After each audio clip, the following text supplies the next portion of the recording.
subscriber is. It just says making wolf jaw tongs for a special subscriber. So that way you can make that part of the announcement on the video. Okay, good. All right, let me give it a try. Yeah. Go ahead.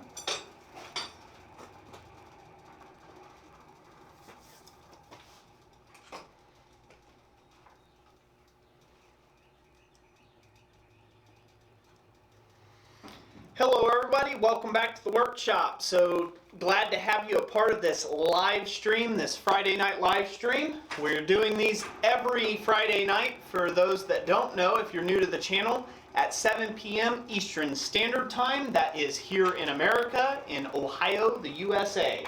So what we're going to be working on tonight is we just passed a 20,000 subscriber milestone, which I'm super excited about.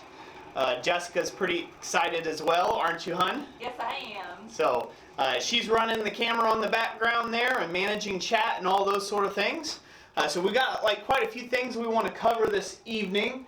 Hopefully you would remember to bring out that paperwork, honey. No, list. I'll have to run in and grab it. Okay, you'll have to run in and get it. So here in a minute. But so what I'm going to be working on tonight is I'm going to be working on a pair of wolf jaw tongs. And I'm just doing these at random. I just kind of picked a person that I had seen that's been with me for quite a long time and has been a part of the stream, been a part of the channel, and always supportive in the live streams and things like that.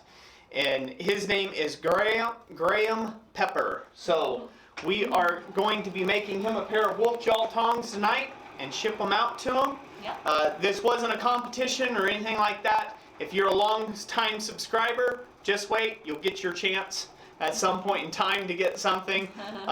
You know, I do what I can where I can. So thank you all, by the way, for everyone who has subscribed to the channel. And if you haven't yet, and this is your first video, be part of helping us get to that big goal that I think everybody looks for, that 100,000 sub goal where you get that silver play button. And that's what we're after, hopefully, huh, honey? Yes, it is. Maybe in another year or two. We'll see if we get there. We'd like to get there by the end of this year, but that comes from everybody who supports us and shares our videos and things. So. Yeah, sure does. All right, so how many people we have watching, honey, and how many people in the chat? We are up to 41 people. Awesome. Thank you all for being here. Let's see, we have Granddad's Forge, Graham Pepper, of course. Graham Pepper, good to have you here, brother. Robert Poglich. Granddad's Forge, Robert Poglich, good to see you. John Tompkins, Billy Strong. Good, good, good. Glad to have you all here. By the way, real quick, make sure if the stream is good on your end, make sure to give a big thumbs up in the comment section. Do one little thumbs up emojis or say yep, something like that, so Jessica can know that the audio and visuals coming through pretty good. Oh. Yes. All right, everybody saying it's coming good? Yeah, So they far? say that the audio's crackling a little bit. I'm not sure. Okay. Yeah, we're picking up a little interference noise with the audio, so apologize for that. We'll try to get that fixed by the next live stream. So are they hearing, what else? What's going on? Let's see. Graham Pepper, he says, really? Wow, thank you, Roy. Hey, you're very welcome. Very welcome. James Lewis, you didn't miss anything. Just getting here Yep. just on time. Yep, didn't miss anything at all. Charging Hawk Forge says hello from Montana. Hello from Montana. Hello from Ohio. Brandon Edwards says, what's up? Not much. Doing a little forging this evening. So I'm going to go ahead while everybody's still funneling in. You're not going to miss much. I'm going to do the first set down for the jaws. I've got both blanks, both handle blanks to take and go through. The measurements that we're starting with, especially if you're watching on this replay and you haven't done these type of tongs before, I've already pre-drawn out the rings. We started with a piece that was 12 inches long or 300 millimeter. I believe that that's correct in metric. By 1 inch or 25 mil, by quarter inch or 6 mil. Flat stock. That's what we started with. And we ended up with something like this. We laid out marks from at 1 inch here to draw these out, and then 1.25 inches from the end, and or 32 mil there. And I believe all those numbers are correct in metric. If they are not, Graham, since they're your tongs, correct me in the comment section down below. Yeah. I'm sure you will. So that keeps you all up to date. I'm going to try to keep this as expediently as possible, working on these tongs. Get them good and hot, and get the forge in here. All right. What else? What do we got? Is that hot? Yes. Riveting Ironworks. So I have a question right off the bat. Right on. Okay. Is it possible to overbrush material when forging? So I'm supposed if you butcher block brush, anytime that you wire brush something, it is an abrasive. So you are abrasing the surface somewhat. So I imagine after a lot of brushing, it could be possible that if you brush too hot, you can actually leave little grooves. I've done that before with a butcher block brush like this. So that is 100% possible. But in general, if you're using it at a brushing heat, which is below that orange temperature and color, like down into the cherry red to dull red temperature color, you can't really overbrush it. It just gets shinier. So. Shamrock Forge, hello to you too. Shamrock Forge, hello, hello. RC Development says hello from Western Australia. Western Australia in the house. Graham's from Washington. Yeah. Australia. There you go. Let's see, we have Juan Andres Correa P from Colombia, South America. Awesome. Good to have you here, Juan. I'm just going to call you Juan. There you go. Short first name. Yep. I sound far away. It's because I'm behind the microphone. Yep. Jessica's from behind the microphone. So, we are slowly improving our live streams, and the way we are doing that is through super chats. For those that don't know, it's the little $ beside a comment that you can make. So the people who've been supporting us in the live streams, that's the list we forgot to get that we were going to make mention of. I'm going to have Jessica go get that here in a minute. Or I may just go get that and you can talk to her. She can spin the camera. No, won't do that. All right.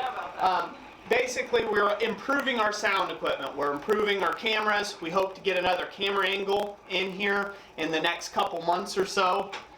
We hope to get a secondary, like an anvil cam. But all this stuff costs money. So the Lumex G7, the camera that we're filming on right now, it costs right around $599 just for it by itself. A microphone setup to where you can hear Jessica and I both very clearly instead of the shotgun mic. That's going to be around $400. And then the actual capture card and stuff would be about another $130. So as you can see, it's quite expensive to put on these live shows and things like that. So every dollar helps, and we continue just to press forward. So we put our own money in with it, and other people's money's in with it, and then you all get to enjoy it. So. Yes. Let's see. I see lots of new names today, so if you're new, let us know down in the comments. We're glad to have you. Yep, glad to have you, and consider checking out the rest of the channel, and maybe subscribing if you get the chance. That's, we have almost 700 videos of content on the subject of blacksmithing. Basically, if you want to know it, I've probably made a video about it. And I don't say that facetiously, it's just the truth. So. Let's see, Tano White says, hey, your videos rock. I just started making my first set of wolf jaw tongs yesterday. Awesome. Well, here will be a nice recap for you, so. Yes, it will. All right, hon. Finished yet? Yes. I want to get to forging. I don't think they need to be, can they see the anvil pretty clear? I'll move it down a little. They don't have to go all the way down. I'm going to be doing the monotonous forging here. Okay. There's no no craziness right now. So, we good? We in focus about right here? Right there, yes. Good in focus right here? I will get it dialed in. Okay. Get by there. Yep, got it. There we go. Okay. All right. Good in time.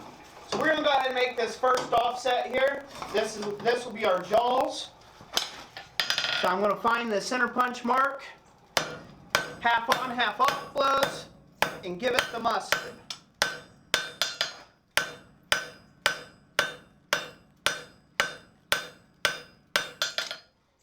Ricky Robertson, he asked, how hard are these to make for a beginner? I'm new here. They can be a little challenging for the drawing out of the reins. Hold on, let me get this finished up here. For the drawing out of the reins, they can be a little challenging when you're first starting out. I do mine under the power hammer just simply because I have it. I have done them by hand before. But the ideal of these tongs is to make the boss simple in order to take and forge that out and keep everything good to go. So it really is just taking your time. So I would say not very hard for the beginner. If you're an absolute rank beginner with no skills set whatsoever just yet, you'll probably find them fairly difficult to do. Hopefully that answers the question okay. Okay. By the way, Ricky says he's from Fairborn, so yeah, he is in our area. Coffee. Awesome.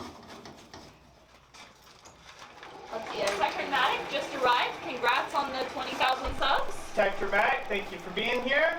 Thank you for congratulations. Let's see, Tina Grissel, did you tighten up your vise? No, I have not. So I'm not going to be able. Can they see me in the frame here? Yes. I'm going to talk to them. Okay. Yep. I'm not going to be able to actually tighten up that vise. Reason why is I did not have a post big enough when I sunk the beam down 4 feet. All I had was a 4x4 post. And then what I did is when that 4x4 post came up out of the ground, I pretty much just nailed 2x6s, or well, 2x8s around it, essentially boxing it in. And then I put a 2x6 top plate on it. Well, that has now since broke, and there's nothing for it to grab onto, essentially. So basically what I have to do is I have to replace that whole thing. So what I'm most likely going to do is I'm going to get me a little short section of I-beam and weld it up. And I'm going to do a video on that, and then that'll make it a lot more solid, and then I'll just concrete anchor that to the concrete in the shop. And make it immobile, so to speak. But thank you for the suggestion, though. I did catch your comment in the in the comment section on one of our latest videos. Absolutely right about that. Need a better vice grip. John. Bill Harkett says, just would like to say thank you for your time and videos. I've been learning a lot from you and a few others online. Please keep it up and I'll figure out how to donate to y'all. Thanks, Bill H. Hey, thank you, Bill Hargett. Good to have you as part of the channel. So, it is our pleasure to make videos. So, I love teaching. Gray Dad's Forge says, for Mr. Pepper, you should demonstrate gold plating tongs. Gold plating tongs. There you go. Those would be some fancy tongs. Yeah, those would be some real fancy tongs. I like Graham, but not that much. Let's see, CM Greenway asked about the best places to look for an anvil. Best places to look for an anvil, you can try your luck at eBay. If you're looking for something local, every now and then you can find a good deal at an antique mall or something like that. Oh, can they just see the anvil? They don't have to be up close for this. I'm just no. Okay.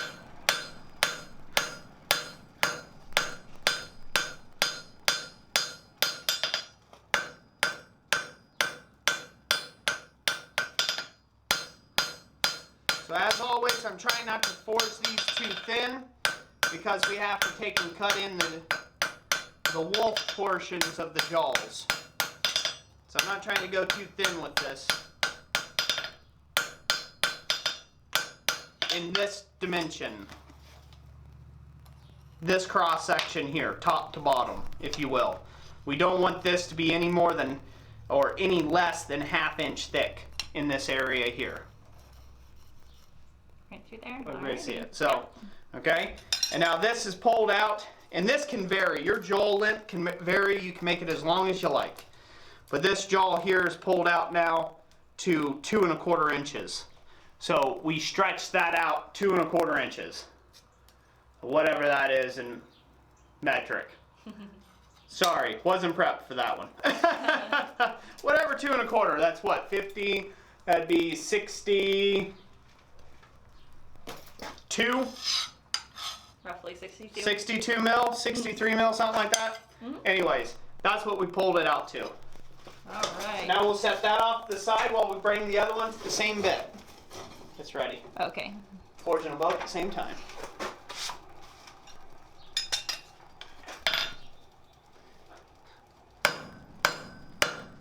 Now this isn't hot enough here. This is orange. I don't like forging stuff at this temperature. I like to get it a lot hotter. So that's what I'm going to do. We'll get this back up to a nice bright yellow.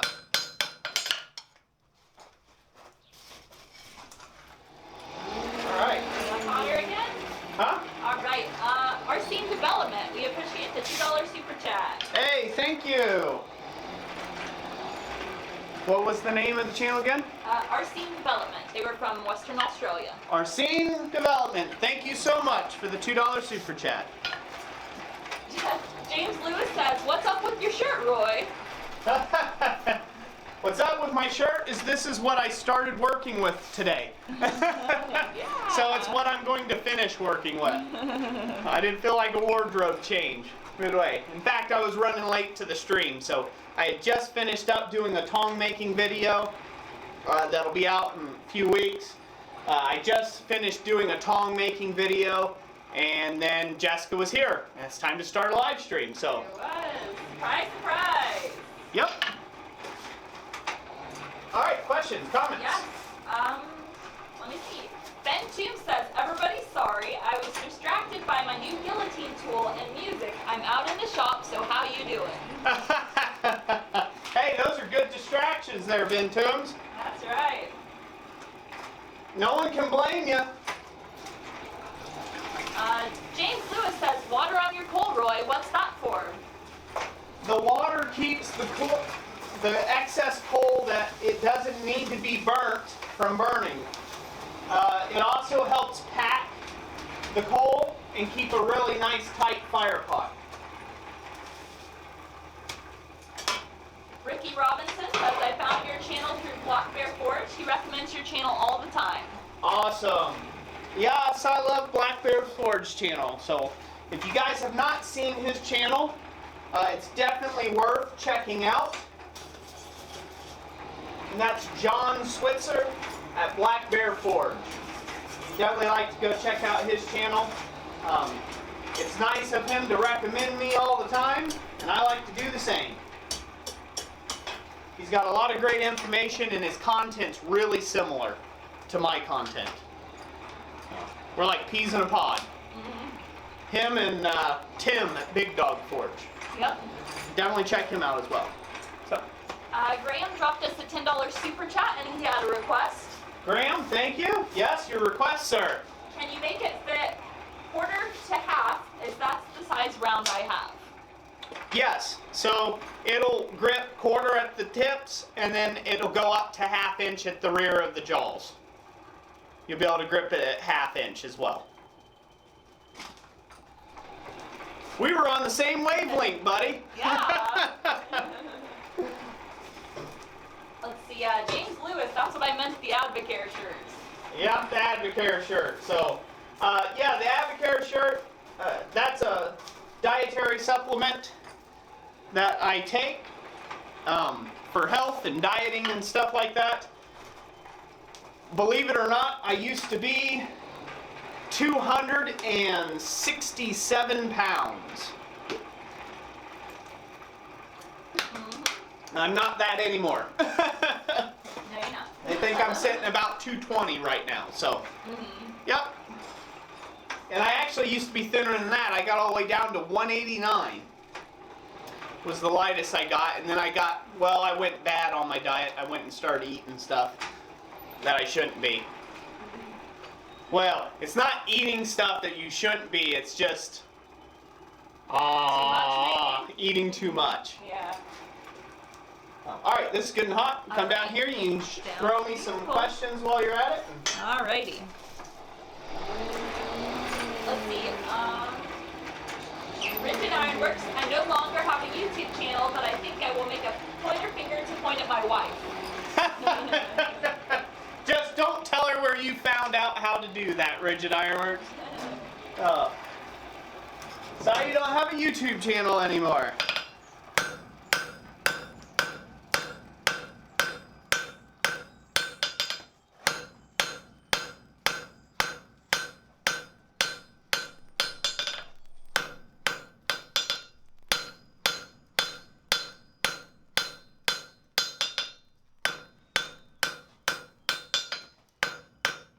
Alright, got that to size. What else we got? Let's see. Brandon West Forge says, remember back when Roy didn't know metric that well from memory. What, like 5 minutes ago? Oh. They're talking like 5 months ago, but 5 months ago. you have improved. Hopefully I've improved. I've been working at it.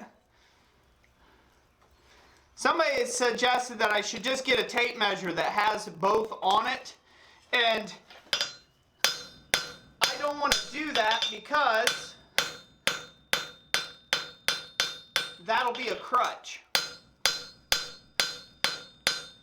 I do not care to know metric in my shop as far as know what it is for myself in practice.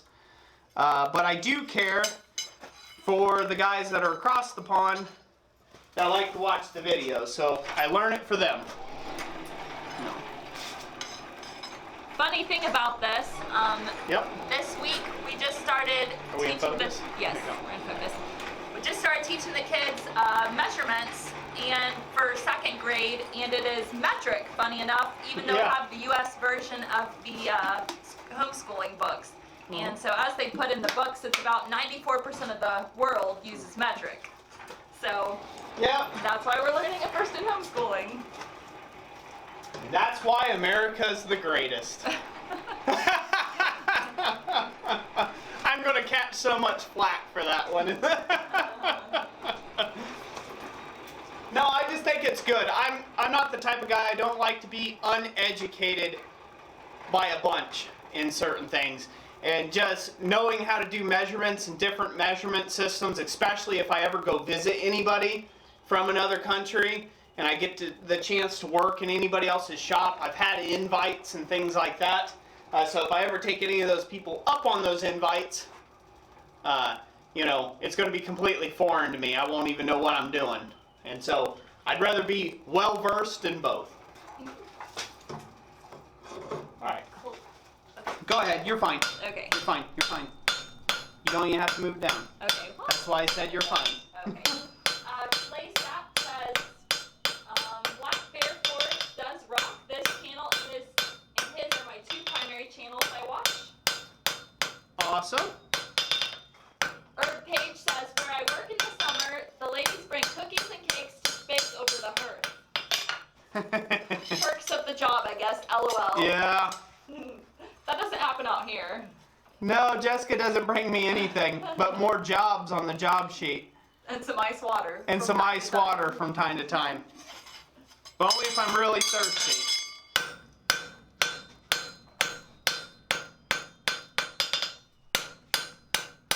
Normally I wouldn't worry about these too much being perfect because I could always take up a little bit on the grinder. But since the pressure's on, because Graham's in the comment section and watching the stream, I have to make sure they're perfect. Right off the forge. So okay, so now that we've got these done here, both these are the same length. They're both 2 1/4 inches long, or 62 mil, if you will. Hopefully that's the correct vernacular. And I'm probably completely wrong, forgetting a few digits there. Basically just longer than they were before.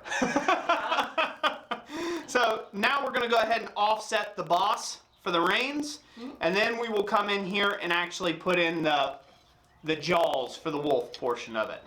Then we'll let them cool. I'll let Jessica go get a list, Yeah. She forgot. And then we'll get, and I might just have you do that while I'm heating here. Okay. You can talk. Sure. I'll let her go get the list. We'll come out, we'll do these offsets, the jaws, let them cool down, and then drill them and go ahead and knock them together and get them adjusted during this live stream. So, go ahead and get these hot again. Get them back in there, baking. I'm gonna figure out how to get around this contraption here. Get around that contraption. The thunder can work. All right. Playing limbo. Yeah, we've got wires and all sorts of stuff laid out here. I wish I could show you what what I see. It's quite funny. It's definitely evolved from just a cell phone. So, all right, I'm going to try to shift this computer here a little bit so I can see your guys' questions. And actually, let me roll you around, guys, to see a little bit of what we're talking about. See if I can get you around here. All right, there we are. Let's see what your comments are here.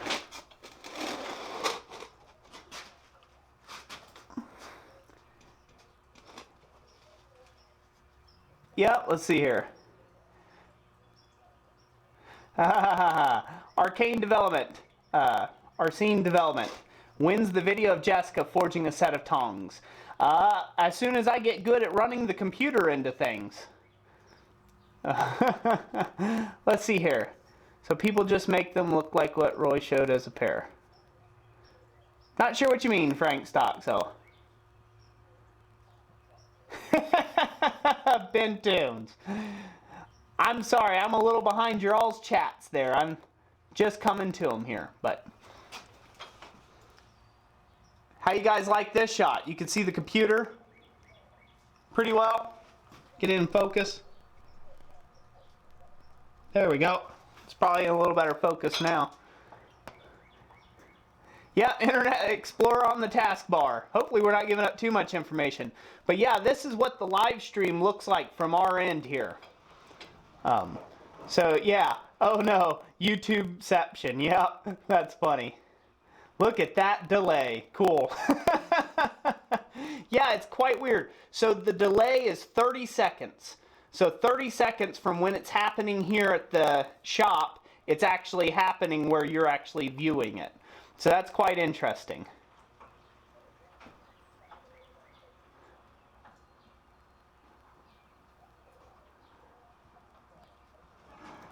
Yep. Uh-oh. Sounds like Jessica's back. I'll shift you around. Enough looky-loo for you. What are you doing? Giving them a sneak peek? I was giving a little sneak peek. What's going on? Say hi, Jess. Hello. Grabbing my safety glasses so I didn't get caught without them. Look at that. I am a bad, bad man. I totally forgot that you need safety glasses. Yeah, I totally forgot to ask. All right. They're done seeing my stuff. All right. There's the list. All right.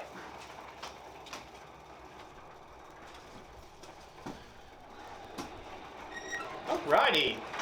So hopefully we're still live. Looking at the computer screen through the camera back to here has got my head all sorts of trippy right now. There's probably tons of people who just left, huh? There's 73 watching. Okay, cool. 73 people watching. Yep. Awesome. No. Okay, so while we got a chance, go ahead and turn that screen back to you, Jess. This way I'm not getting all confused. You're not getting confused here. Okay. Oh. All right, so I wanted to take and say a big thank you to the different people that have been doing super chats for us. We developed a little list here, and I hope to do this in every live stream, just to give people some thanks. Or at least once a month. Or at least once a month. Or, well, I don't know, every live stream we could probably do it. But anyways, point is, I would like to take and give some thanks to people and make sure that you let these people know that you appreciate them in the comment section by doing a little hand clap emoji or just say thank you or something like that. But this is the super chats that we've gotten from March 21st to April 16th. I'm not outlining the amounts, just the names of the people who are supporting this stream and making the channel possible through their continuing support of us. So the first one's Graham Pepper, Harshman Hills, James Roberts, Jerry K, Ben Toombs, Billy Strong, Josh White, Leon Scott, Tough Enough, Big Dog Forge, that's Tim at Big Dog Forge, Shepherd's Forge, H, Brent Legg, Champ Ironworks, and Ben Culp. So thank you all very much for all of your support on the channel and the super chats. That's what's allowed us to get better stuff like the microphone we're using right now and the link system that we're using, the capture card, to be able to use our camera instead of using the cell phone instead. So thank you all so much for the super chats. You guys are awesome. Make sure everybody to thank them in the comment section as well. Yes, I'll take that. Thank you very much. All right. Questions, comments? Yes, RC Development says, I might have a blacksmith heavy fabrication apprenticeship coming up, Roy. Getting the call about it today. Awesome. If you get that chance, that'll probably be a wonderful experience. Lucy says, the clock that is behind you two does not move, question mark, and the 3 minutes at 3. That is by design. So it doesn't have batteries. We just set it at 3 o'clock. Yeah. It's always 3. It's always 3 o'clock at our house. All right. We're almost there. Hello, Hayden Smith. Glad to have you here from Germany. Hayden Smith, good to have you here. All right, questions, comments? Yes. Graham Pepper says, thank you for not making me the only donator. Well, thank you. I don't mind if you're the only donator there, Graham. Yes, we have lots of little hand emojis. So. Good. Yes. Oh, all right. John McCann, glad to have you here. Yep, John. Good to see you tonight. Well, I see the camera lens, but you get to see me. I'm picturing your face. Yes, I'm picturing your face, fondly. Not too fondly. Nikki Hughes says, hi, Roy and Jess. Just got off work, so I'm running a little late. Mickey Hughes, good to have you here. Drive carefully if you're in your vehicle. Cyber Tank Belmont. Good. Good? Okay. I am currently making a hardy cutoff tool. The fish lips are real.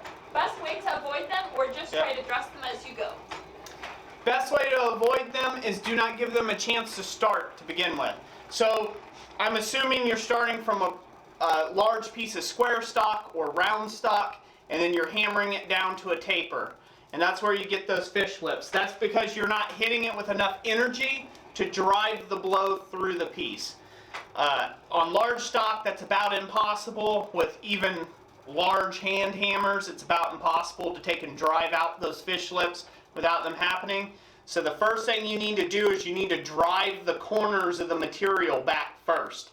Then forge it out a little bit, and then drive those corners of that material back. Essentially putting banks or facets on it, and then drive it out. Hopefully that makes sense. I might try to do a video on that. Combating the fish lip. So, we're good to go? Alright. I need to get this It'll forge in up here. A little. Okay, down. Right. Nya. Right. Yeah. Right. Nya. There we go. Right in this nya spot. Oh, good. Good? Yes, we In are. focus? Yep. Alrighty. Okay. Alright. So now I'm going to find my center punch marks. And I'm going to offset that box now.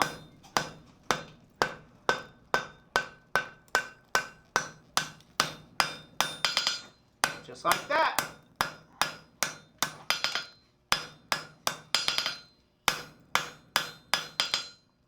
Press that down.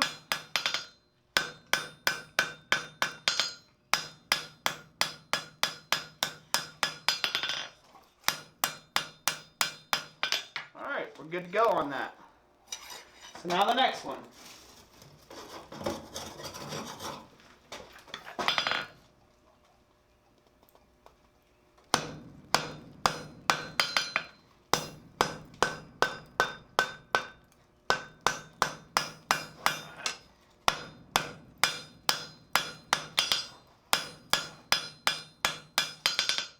Any questions?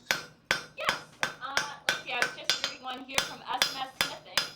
It says, thank you for the YouTuber grip tips. It's helped me grow my channel. Awesome, SMS Smith. We're glad that has helped. Not only do we help you with your blacksmithing business, but blacksmithing tutorials and also channel growth if we can. Yep. A little bit of everything. A little bit of everything on this channel. So, alright, there we go. So we got two almost identical pairs. Mm-hmm. As identical as I'm going to get them tonight during this live stream. And voila. Voila. Yeah. Voila. They look pretty darn good. That's pretty darn good, huh? Mm-hmm. Oh, okay. So now we will set one off the side here. And now we're going to start laying in our marks here. I need to get those marked out first before, give me a second, Alright. before I actually go to town with the chisel. So I'm going to just take some measurements here. These don't have to be super precise. They just have to both be alike. Yeah. I'm using a little grease pencil. Or silver marking pencil, if you will. So I'm going to put one in. Yeah, I'm just do about right. Do it right here. There we go. Yeah, somewhere in there. Then we'll go about, come off the back, about a 1/2 inch. Yeah. And then I'm going to split the difference.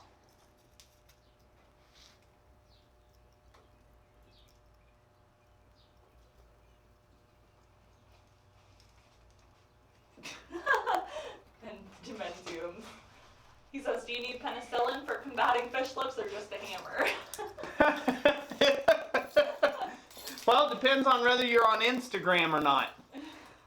You might need both. There you go. Alright, we're going to use some excellent third hand control. Let's set up this first line just with a light tap. Come out here, set up this second line, a light tap. And last but not least, this third line with a light tap. We will come back once this is really getting hot and finish putting these in.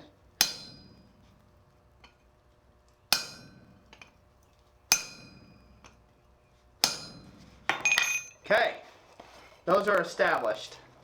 So now I'll use these to mark across to the other side. So we want these to be pretty much even if we can, or as accurate as we can get them.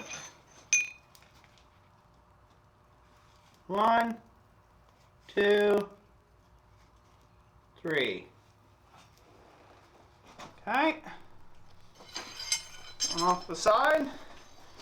Third hand control again.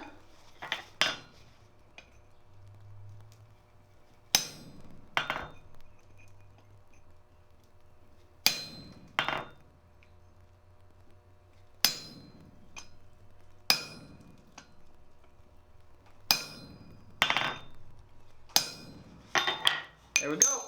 Now we've got the notches deep enough that when we bring these out hot, we should be able to find them perfectly in the fire, and we'll be able to drive in those notches that'll actually hold the bar stock. All right, good. Good? Yeah, going along well. All right.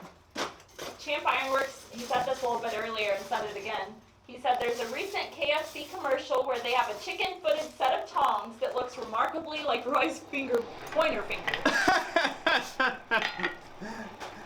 We have not seen that commercial yet, but it sounds hilarious. Sounds like everybody's seen my video. Getting around. It's getting around, finally. About time I get the notoriety I deserve, huh? Yeah. I'm being silly, people. Don't take it seriously. Our Scene Development asked how long it takes normally to make a pair of tongs. If you're just starting out, go ahead and carve out at least 2 hours. If you're drawing out the reins by hand, make that 4. If in my shop, I can make a pair of tongs in less than 30 minutes. I do about 20, 25 minutes or so. That's how long it takes me to make a pair of tongs, usually. I'm doing it the slow train because I'm instructing. So when I instruct, you can go ahead and crank that back up to 2 hours again. So. Yep. Marko Moldovinic says hello from Serbia.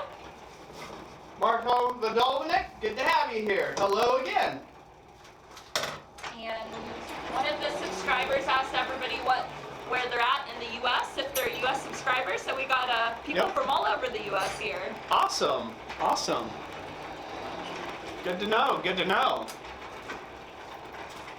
So also, by the way, we did solve, after last week's live stream, we did solve the power issues, hopefully. So there won't be any more cutting out. So, we were able to get an external battery system that allows us to film for, I believe I counted it off at 16 hours straight. So yeah, we won't be live streaming that long. I don't think we'll ever test that ability, but we have it if needed. Yeah, but we have it if needed. So it's good and hot, honey. Let's bring it out. All right. And then you can keep throwing questions my way as we go here. All right. Maybe about right in here. In there. Right in here. Good? Mm-hmm. Got it? 1 second. And good. Good. All right.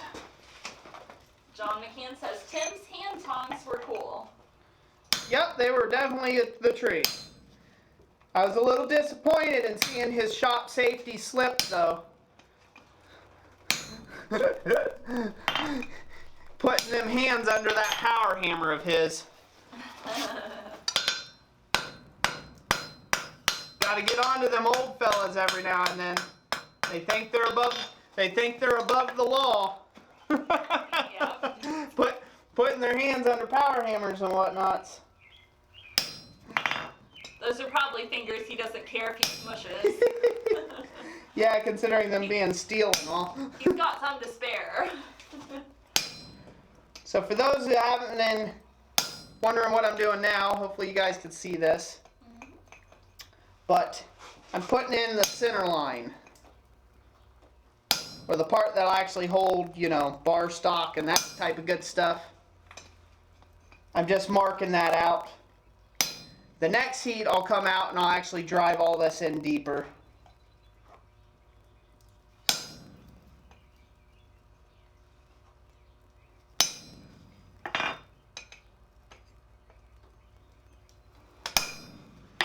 There we go. So we got those started. I'll go ahead and do another one. All right. Corey Shire says you should have patented the finger. That way they would have had to pay you for its use. Well, then I would have probably had to take and pay somebody else for its use, because I doubt I was the Somebody else that had it first. only person that's ever come up with those. In fact, I'm pretty sure I'm not. Graham says I look forward to testing 16 hours of live stream. Woo! Like a day in Roy's shop. It'd be like, That'd be a huge file, wouldn't it? that'd just be like vlogging. It'd take like a week solid on YouTube to render that down afterwards for the playback. Probably. Well, they'd probably just give up. Yeah, they'd be like, file's too big. They're like, file's too big. You've lost all your information now. Sorry about your luck, Chuck. Please contact our great, absolutely wonderful automated voice recording system. Where you'll never talk to a human being because we care that much.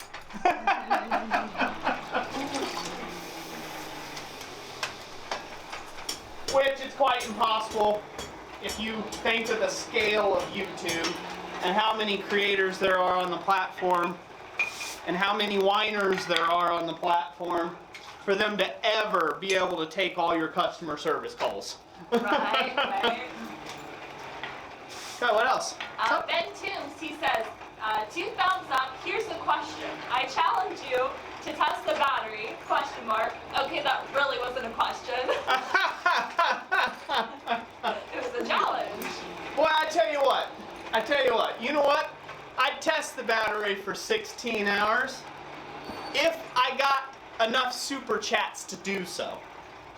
Like a whole day, because that's a long day of demonstrating 16 hours. So Yeah, that is.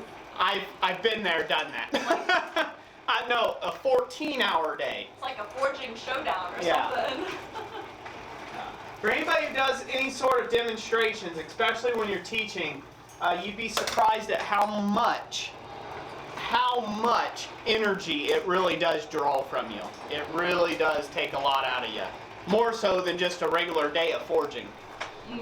But I could probably do that. Put it up on a shelf, something. Like put the camera up on like a crow's nest, and it's just like a day of streaming with Roy, but Right? I don't actually talk to anybody. Yeah, you can just let it go at it. I could do that. A day in the life of Roy. Yeah, that might be interesting. In living color. In living color. It is in color. It is in color. Oh. Let's see, we have, is this still heating? No, I'm ready to go. No, you're in. What else? This one will need a minute, so I'll come back to it. Go ahead. Okay. Fine. Take your time to get here. It's gonna take me a little while. I've got a second one to do. Okay. Basin Ironworks, Derek Smead, he gave us a $50 super chat. Derek Smead, thank you, brother. Thank you for the $50 super chat. So, did he have a question? Yes, he did. He said, Good. just broke a pair of tongs about a week or so ago. Was drawing out a taper, and then a ½ inch broke off the tip of my tongs. Thought about just welding it back together. Do you think that will work, or should I toss them? If it's just the tip of it, I would probably just go ahead and weld it back together. It doesn't sound like it was a catastrophic failure. Derek, if it was a failure point at like right here, like right where the jaw meets the boss, like right in this area and it broke, you'll never make that right. That means it's weak all in this area, and that's where you need the most strength. If it's just the tip of the tong, you can weld that back on, and heck, I mean, you could weld big chunks of steel to the nibs of it. It doesn't matter.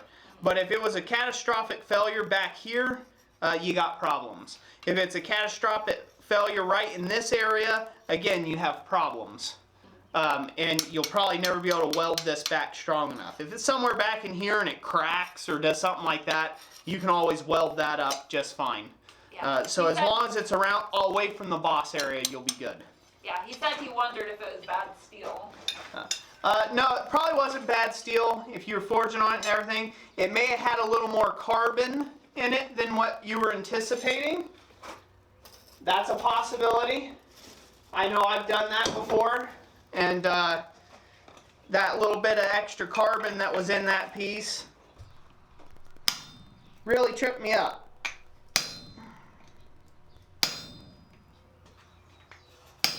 So thank you, Derek, for the $50 super chat. Everybody give Derek a big hand of applause. Yeah, some people beat you to it already before you said that. Good, good, good. Let's see, Donald Roberts, he says, I had a spark from my forge hit my beard. Has that ever happened to anybody before? That's how long your beard is, I suppose. I've had more than a spark. Gotta watch out for like getting a flaming beard. I've had full-on engulfation, so. Yeah, it's pretty normal. Welcome to the club.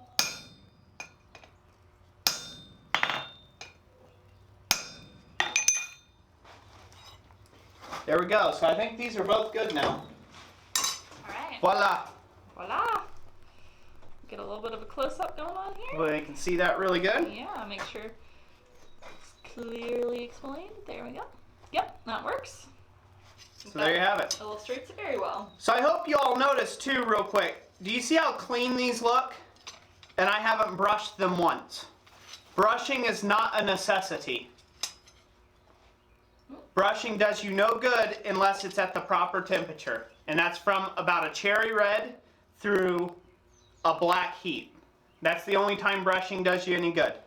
Because if you brush anything above those temperature colors, it just rescales. It reoxides in the place that you already brush. The only point in brushing the material at those higher temperatures is, say you had something like this back here where there's some coal dust or grit or junk on it that stuck to it from the fire, then you want to brush it or rake it off before you go to hammering on it, because that can imprint into the material. Biggest downfall of scale pitting your material is when you leave a big pile of it on the anvil surface and beat hot material into cold scale. So hopefully that makes sense. So now we're just going to lay these down and let them kind of get a little heat sink action going. And pull some of the heat out of them. And then I'll drill them. Let them cool down for a minute, and we'll do some Q&A. Yeah, sounds good. How's that sound? Sounds great. Let me know if that answered Derek's question, too. Hopefully that answered him good enough. Right, I'll look for his response. Let me come over here real quick. And while this is still cooling, it's in the black heat here, I'm going to show you guys a very quick reference, kind of a way of referencing. Now I can't do it here because the reins are a lot wider in this cross section. If these were a little thinner, you could actually work this to your advantage. But to find the center of this roughly and be able to be accurate on your other piece as well, if you can line this jaw here, the top of this jaw here, with the base of your reins, that is usually the center line of your piece. Now here, like I said, it's a little thicker. We didn't do as much refining here on the reins, and so I'm just going to go over that by a bit, and then I'm using my eyes to tell me the difference between here and here, and that will give me where I need to put my center punch mark, and that should be almost dead center of the piece. So sometimes your eyes can fool you and play tricks on you, but a lot of times your eyes are just telling you what your mind already knows, which is it's already centered up. So we'll find that spot on the other piece and go again. And now we'll just let these cool and relax so I can go drill them. Alrighty. All right. Questions, comments, concerns? Yes. Right now we have some people commenting on a question Ricky had. He said, what is the best forge type for a beginner? Would it be coal or propane? Or gas? I personally, if I had my way about it, I would invite every beginner to learn with coal. And the only reason why I say that, and that's not entirely possible for everyone, the only reason why I say that is because there's some guys that spend their entire lives with gas, and they never give coal a try, and then you take a class somewhere that doesn't have gas forges, and they have coal forges, and you're lost, absolutely lost, and you struggle all day with fire maintenance and trying to get any work done. I've seen it take guys that have been smithing for 10 years but never smithed in coal before that should be just as good or might equal in the shop as far as, and I've seen some of their work, have to use a coal forge and bomb and look like they went back to grade school. So if you have the opportunity to learn both, I would start in the coal forge, develop your skills there, and then move on to a gas forge. A gas forge won't have as much of a learning curve. Basically, it's a big, confined torch. It heats the material. As long as you don't leave it in there, it won't burn it away to nothing, and you just pull it out, and there you go. You can go to forging. Some of the difficulties with gas forge, you can't get short heats. So you can see on here how I've got, I'm holding these by the reins, and I'm getting just here hot. From here to here hot. You're not going to get that in a gas forge. You're going to get from here to here hot. And you won't even be able to hold these at this length. And that's kind of the thing with gas forges. But it's not always available to you, the use of a coal forge or charcoal forge. Some people have been commenting on the price of coal. So for example, Derek Smead, he said that's about $400 a ton for him, and he has to drive 8 hours to get it. So, yeah, so in that case, that's not accessible at all for you. What's the price for us here? Except once in a lifetime, once in a while. I pay, since I get it in bulk, I get it at a ton, I get it for about $275 a ton, which is an amazing deal on coal. I live really close. I'm 45 minutes away from SOFA, Southern Ohio Forge and Anvil, if I can talk correctly. And I live about 45 minutes away from them, and once a year they have a coal delivery, and they have about 22 tons dropped there at the fairgrounds in Troy, Ohio. Pretty big mountain of the Yeah, stuff. it's a big mountain of it. And then if you help shovel it, you get it for what it costs them to have it brought to that location. So you get it in at cost price, basically, for members only, essentially. Anybody who's a member of SOFA gets that price. And yeah, so I get a ton every year, regardless if I need it or not. So I've got about 3 or 4 tons sitting outside the shop now of it. But it's the cheapest to run in that case. Derek Smead, having to drive 8 hours and $400 a ton, he said? Yes. Yeah, I mean, it would still run cheaper overall in the long run at $400 a ton than you will for propane. But that 8-hour drive, right? 16 hours round trip. That I'd rethink it too. I'd probably use a lot of gas. Yeah, probably so. Yep. Jason Hill, he asked, why not use round handles on the tongs? It's a preference. I personally do not like the way round handles work, mechanically speaking, when it comes to tongs. That is something that's gotten started a lot with production work, factory work, things like that, factory-made tongs. Some will say it's mostly comfort. A lot of people like it for the comfort, round tongs. But if you ever try to bend a round bar, so say you tried to bend, let's see here, say you tried to bend a 3/8 or 9.5 mil round bar. You just stick, I don't care, 3 feet of it in your vise and give it a pull. It'll bend. You're going to bend it, mild steel, you'll bend it right on around, no problem. But now do that same thing with a piece that's 3/8 inch in rectangle by 1/4 inch.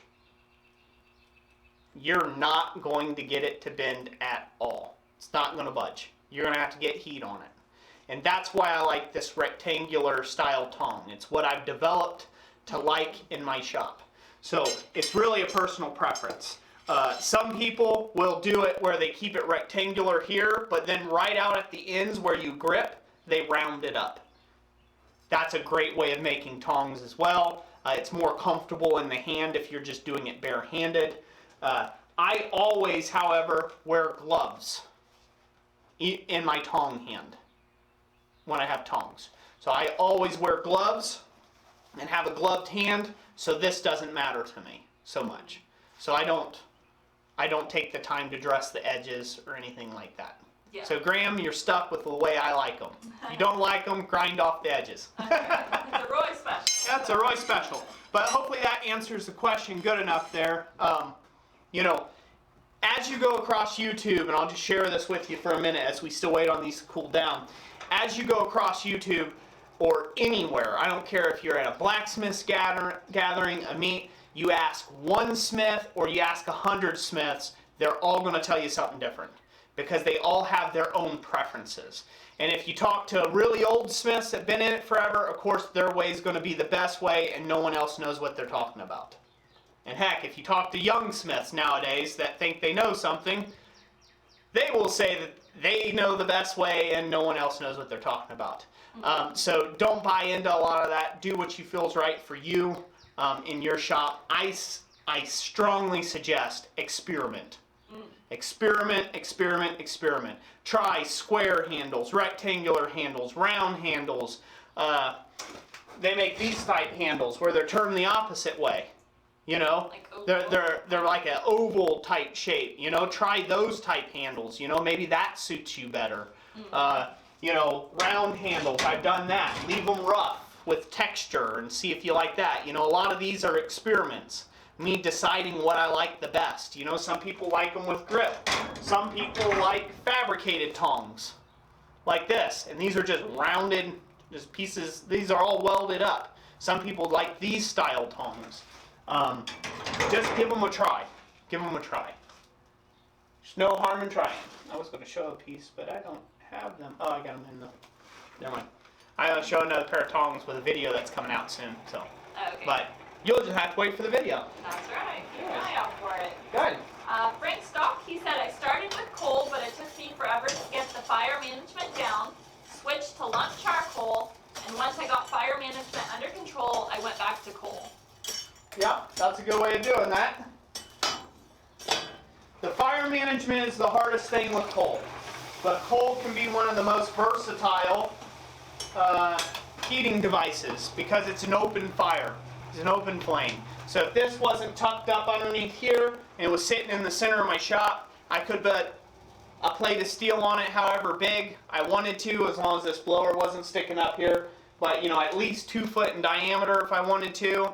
I could put a big chunk of steel up there, and I've straightened a forklift tine in this before.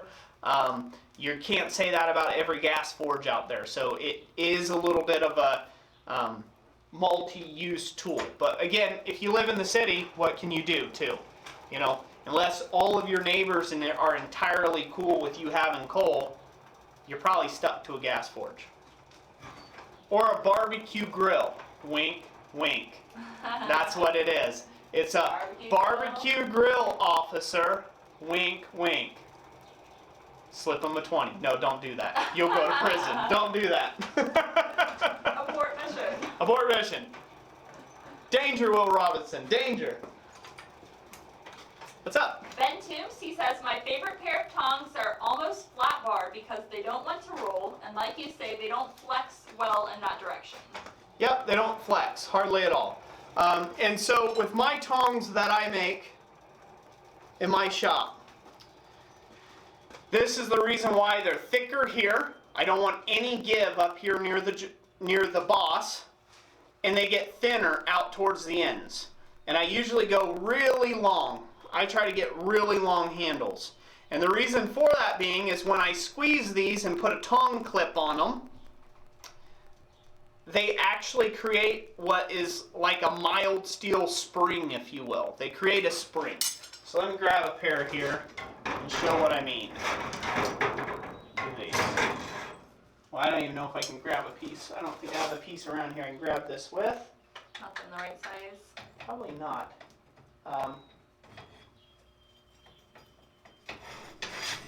And okay, abort that mission. And that one. Man, I'm doing horrible, ain't I? Jim Ironworks just asked if you said you straightened a forklift tine on that forge. Yep, I straightened a forklift tine on this forge before. And boy, if you want to work, that's some work. So here's a pair of wolf jaw tongs. Now these, I was experimenting with how thin you could make your reins, okay, with these pairs. So these are a pretty lightweight pair. They still grip pretty nicely, and they are a pretty nice looking pair, in my opinion. But I was trying to see how little a stock you could actually do, and these came out of a piece that was about 6.5 inches long of 1/4x1 flat mild steel, or 25 mil by 6 mil flat. And I'm gonna grab this piece here. So I want to show you what I mean by this. So see, I've got a piece gripped here. Now you could just squeeze these together and they've got flex. They've got spring. And hopefully you guys can see that springing action. Yeah, it's showing. And so that way I can throw on a tong clip. I can squeeze them and throw on a tong clip. And now the tong clip holds the material, and I don't have to use these puppies to squeeze those tongs anymore. Now I can hold it whichever which way you want to take and do. So these tong clips, some people call them wrist savers, things like that, they're definitely worth their weight in gold. What's up? Questions? Robert Wagner, he says some shows don't like the coal smoke or smell. Some what? Shows. Yep, some shows don't like that. And sometimes I tell them, well, you hired a blacksmith, so if you don't like that, hire a knitter next time. That's right. Let's see, Hayden Smith. I've been at shows before, by the way. I'll just point this out. I've been at shows before, by the way, where they didn't want me to get close with my equipment to offload it from the vehicle. Right. And I pretty much told them, well, then you don't have a demonstrator. Because I'm not lugging 1,000 pounds of equipment to some remote location. Just got to stand your ground a little bit. Usually they give you a pass. Donald Roberts, he says, my grandfather once said there is a difference between knowing everything and knowing nothing. In other words, you can do this your entire life and still learn new ways. Yep. Exactly. Coffee's Forge, I have no neighbors, so I use coal mostly. Yep, got to do that. I'm going to go over here and drill. Okay, go ahead. They can watch if you want to. Yeah, sure. They know where the sun. They see me? Yep.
All right, now for the fun stuff.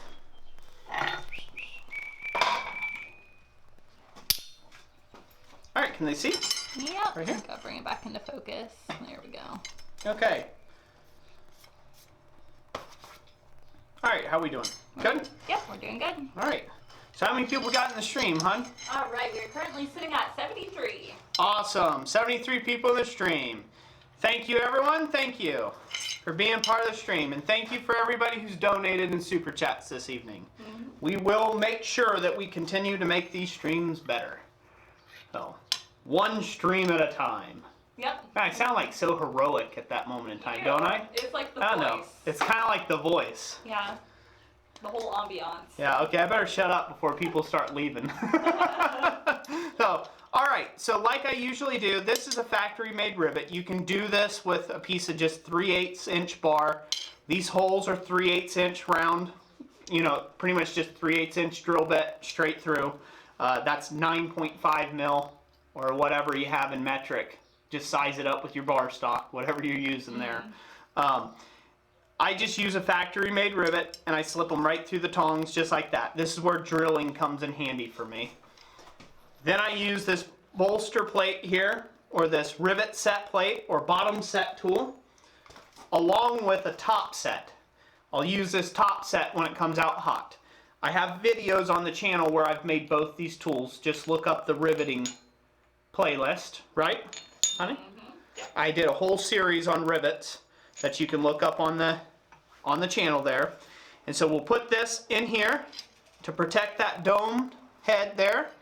Then we're going to take this pair of tongs and overlay it, that half of the tong if you will, overlay it and make sure that we're holding with downward pressure on this pair. Not this one, but this one. We want to keep that as snug as we can. Then you want to give it a tap to start swelling it out there. So let me hold that down. Give this back? No, not right now. No. Okay. So we're going to hold that down. And that's going to get them riveted together. Or started to be riveted together. And we'll go ahead and do this again.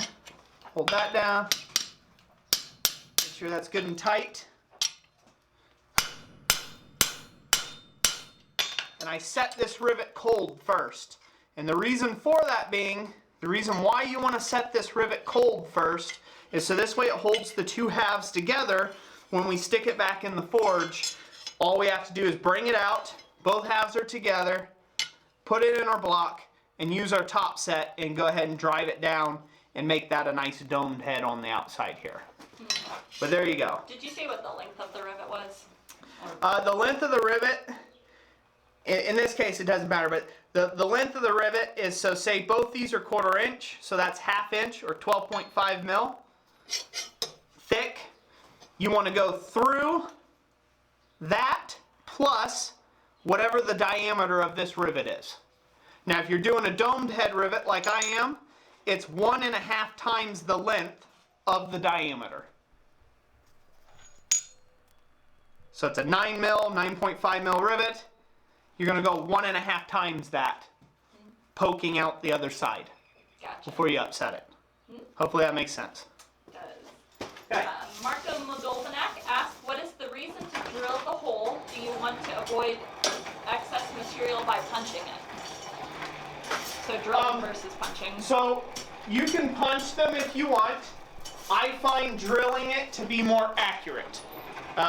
Usually when you punch a hole, whenever you punch the hole, you get sucked down like this, and you have to contend with that. And the only way you can contend with that is if you start with a little small punched hole and then you drift it to size. Drift it to its final size. Usually though you get a suck down, which is kind of like a cupping, kind of like a internal cupping effect to it. I don't personally like that. I find drilling it, leaving enough meat in the boss already, and then just drilling a hole through it, better. It's just better for me. It's more accurate. It allows me to knock them together quicker. If you don't have a drill press or drill bit, obviously, you know, punching the hole can be just as, actually punching the hole is quicker. Because you can just come over here, punch the hole, and as long as you're decent at punching, you can get the job done much more expediently than if you had to let them cool down like I did and then drill them. What's up? Let's see. We had, for the Honored Forge, he says he, quote, attempts to stop watching. And then that was followed up with Ben. He says, I'm out, like he's leaving, and everybody was saying goodbye to him. And then he said, ha ha ha, you know I can't go anywhere. It's too riveting, you can't leave. It's too riveting. Hey. Don't make me get Mr. Pointer on you. I'll break it out. Yeah. Or Thing. Aren't we supposed to call it Thing? Thing Adams. Yep, Mr. Thing. Champ Ironworks, he says, where do you get your manufactured rivets? Not sponsored, of course. So we get our rivets from Blacksmith's Depot. Go www.blacksmithsdepot.com. They are an American-based company, and it is my high suggestion that if you're going to buy rivets from them, buy them in bulk. You're going to pay the same in shipping either way. You might as well get them in bulk. Ben Tube says, doesn't he make all his rivets from scratch with his bolster plate and rivet or monkey tool? No. I like to use my time in the shop wisely, and that's not me making rivets for a living. Right. Unless, of course, you need a custom-sized rivet. Yeah, if I need a custom-sized rivet, then yeah. I like to make them occasionally.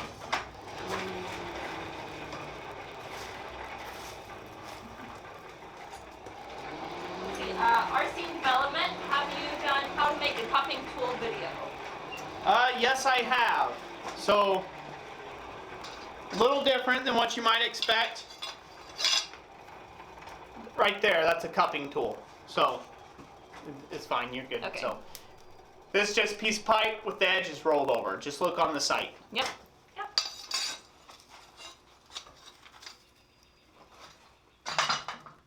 Thomas D, OMG, not the giant thing. Right here. See, yeah, the big brother. Clay Sap says goodnight, everybody. Clay Sap, thank you for being here, buddy. Have a good evening. We'll catch you next Friday.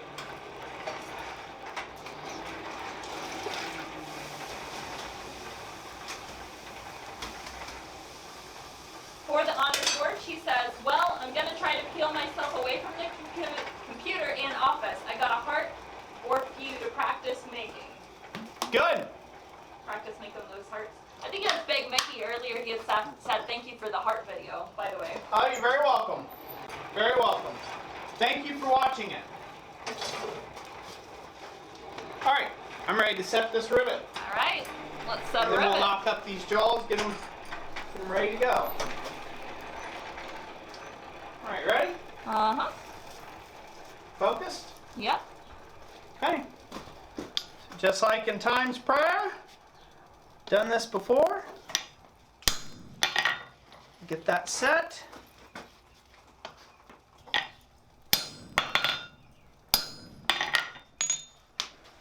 There you go, looking good. One more set. Boom. It's nice and set up. Move this out of the way. Out of the way a little bit. Eventually I'm going to make that thing square. So now we're just going to adjust the jaws somewhat in line here. Knock them down together.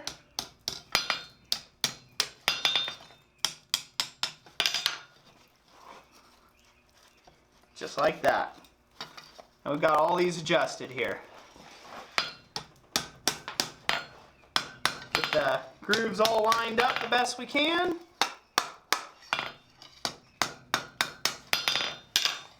There we go.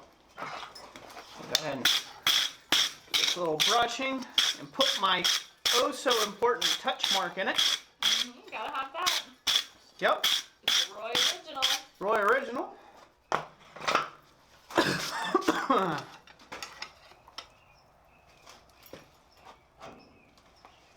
Something like that. I always like to put my touch mark on the inside surface of the tongs. Mainly because it's just easier that way than trying to get something to stand underneath the tong grain. Yeah. And things like that. There we go. All right. Now we're going to have to test to see if those are already set up properly. Give me a second.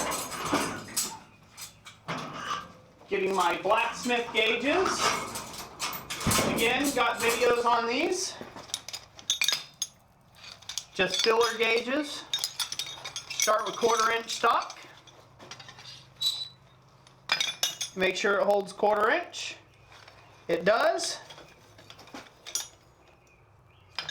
Very nice.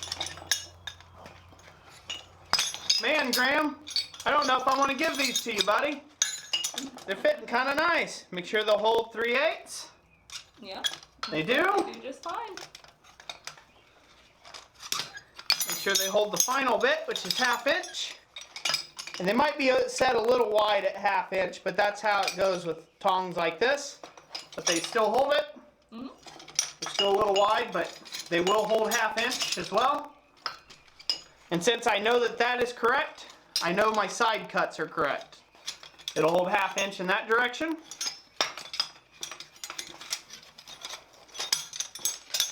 And should definitely hold 1/4 inch in that direction.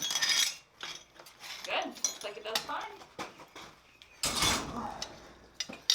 So now before these are completely cool, I'm going to go stick them in a bucket of oil and let them take on that kind of that oil baked on finish. That'll keep them be anti-seize.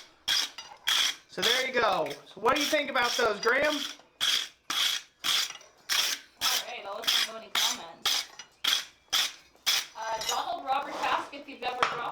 in the forge by accident? In the forge? No. In the slack tub? Yes. Yeah, plenty of times. Yeah. Now, I've lost things in the forge before, like things like small little parts or fittings I was working on. There we go. So what do y'all think? Decent work? I think they turned out nice. Let me get a close-up of the jaws there.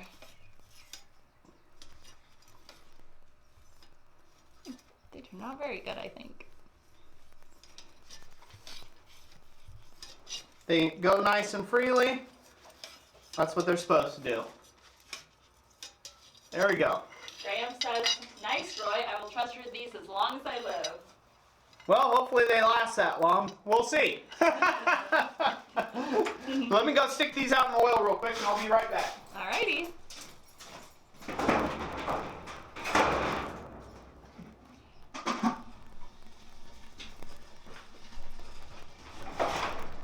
Hot sizzle crack. Yes, show them my dirty shop. Oh.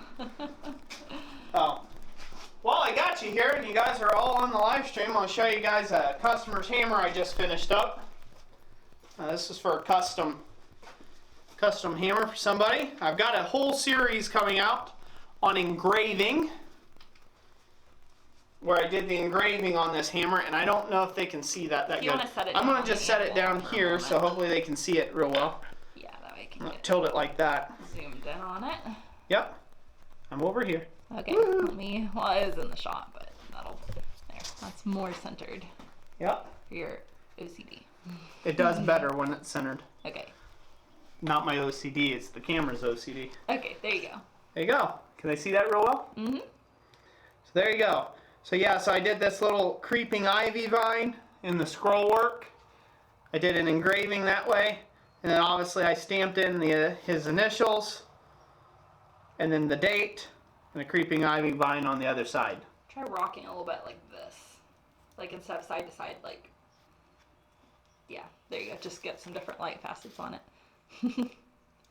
There you go, yeah, that shows it off. Yep, so there you go. Nice and ready for use. Mm-hmm. Little short handle. It's just meant to drive little finishing nails. So, there you have it. Yeah.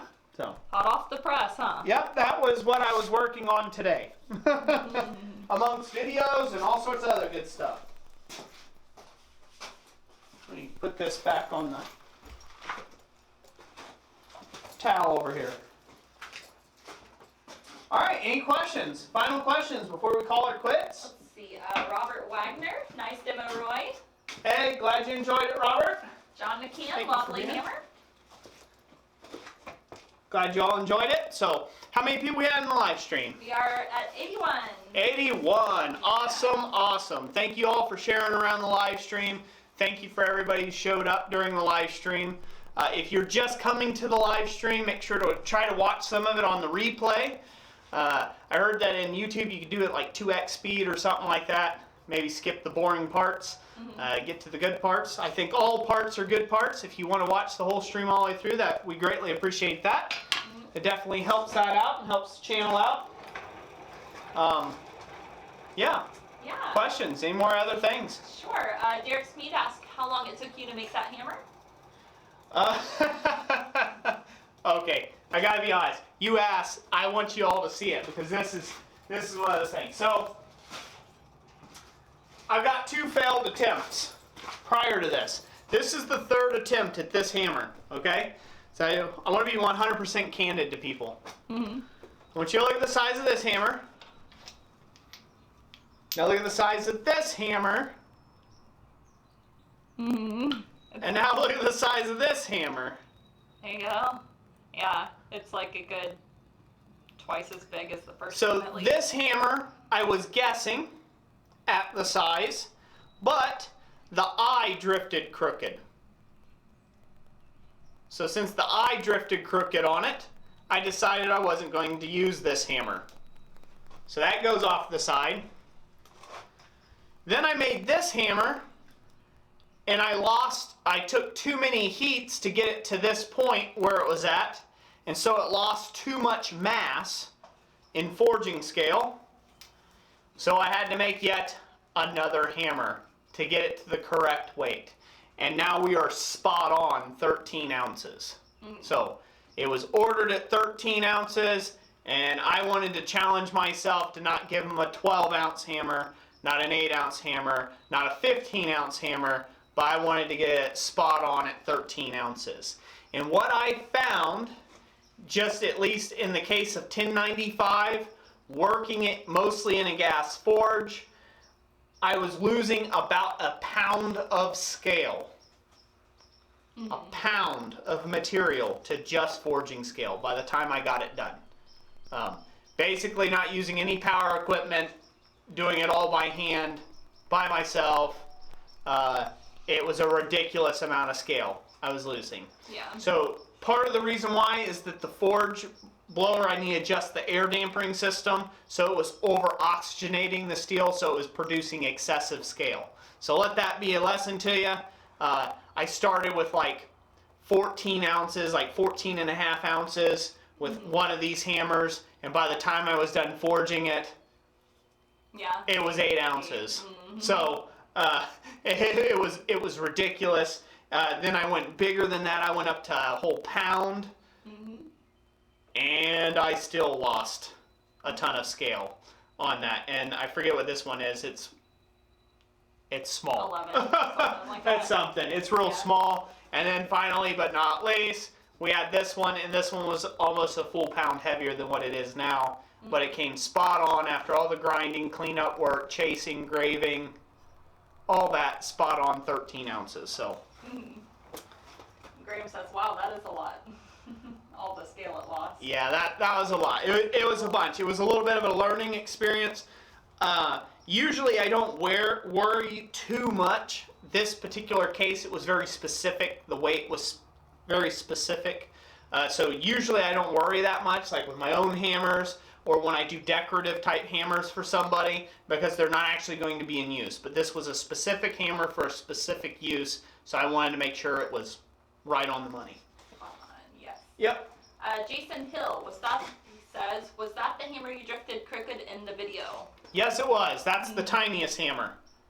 That one was crooked in the video. So I'll probably keep this one around for a little shop hammer. I'll never put it out anywhere. I'll do something. I can refix the drifting on it. It's going to look a little goofy for its size. It's going to take a little bigger hammer handle through there if I were to do that. So this will never see the light of day in anybody's hands except mine, or I'll give it away at some point to somebody. Yeah, Graham says you could still smell it. Without my touch mark on it. And then this one here came out perfect, so I'm going to end up fixing this one up and selling it at some point. But I have some decorative. I have decoration that I want to put on this of my own design. Yep. So that's going to be really neat when you get to see that one. I plan on doing a video on that one and then listing it for sale for anybody who's interested. But. Mike G, I was watching the live stream while at the grocery store. Couldn't do the chat though, LOL.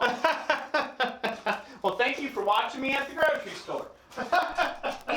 Herb Page says, I'm not picky, I'll take a reject.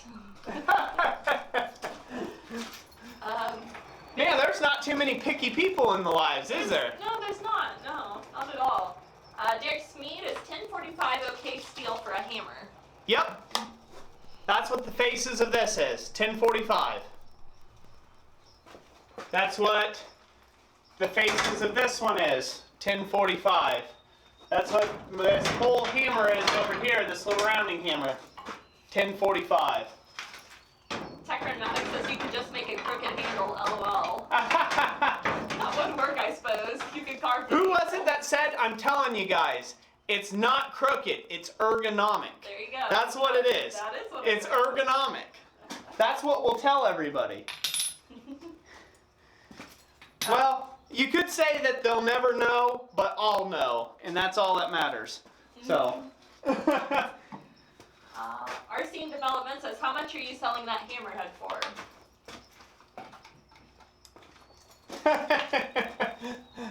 The crooked one, never going to be sold. But the other one, we'll see what it goes for once I'm done with the ornamentation and I'm happy.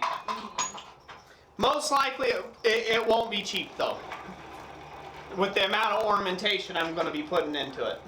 Yeah, very decorative. And those hammers, by the way, those are not, the smallest one's 1045. The next size up is actually 1095 though. It was made out of 1095 instead, so. Anthony Chase, by the way, got my 10K giveaway knot keychain on my toolbox keys. Thank you, love it. Awesome. Lots Cool. of people have asked about it when they see it. Cool, cool, cool. Yes, that's cool. Coffee Forge, a new necklace for Jessica from the little hammer. One heavy necklace. Yeah, it needs to be a lot smaller hammer. No. So how many hours are we in now? We are 1 hour and 30 minutes in. Woohoo! Yeah, that's right. Yeah, still have 73 people watching. That's right. And the camera didn't die. And the camera didn't die. Still's got full bubbles. Nope, still's got full bubbles. Well, the way I read it, we got a whole half hour to kill. There you go. I don't even know what we're going to do now. Our live streams are 2 hours long. Yeah. I don't know. And we got so many people here interested in seeing stuff. 72. Oh.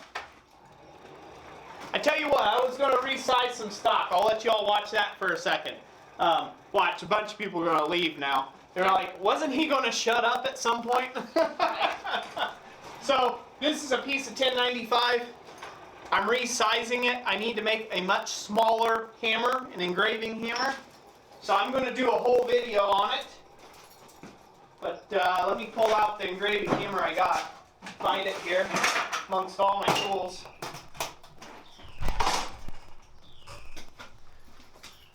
So this is the little engraving hammer that I'm using, and this is about 6 ounces.